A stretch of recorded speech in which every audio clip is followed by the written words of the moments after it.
This is a side-sitting adductor isometric, and we're going to do an overcoming and a yielding example in this video. So we're going to start with the overcoming isometric, which basically means you're trying to fight a weight that you can't lift on the ground, which is what you see here. There's a plate on my ankle. I'm trying to lift that leg up. It's not going to go up.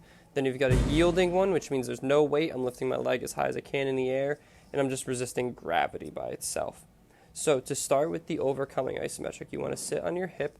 In this case, I'm on my right hip, and I have my shoulders up off the ground. For some people, it might be better to start on your elbow, almost like a side plank in that regard. Or if you have a little bit more mobility, you can go on a straight hand or a straight arm. And you want to do your best to try and keep your shoulders, your hips, and your leg all in a straight line. So I'll tell people I'd rather your straight arm, like your elbow, bend rather than crunching forward during this movement. From there, you're going to try and keep your torso up as much as you can, and then you're just going to keep that, whatever leg is working, in this case it's my right leg, I'm going to keep it as straight as I can, and I'm going to try and lift this weight up in the air.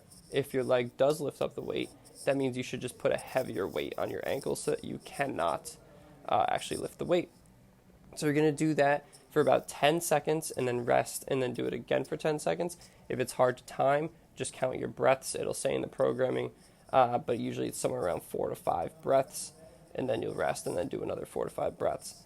Then we're going to go to the yielding one. So you're going to take the weight off, and you're going to try and be either in the same position you were just in, or try and get your torso a little bit more upright so it stretches your hip even more, and then lift your leg up in the air as high as you can.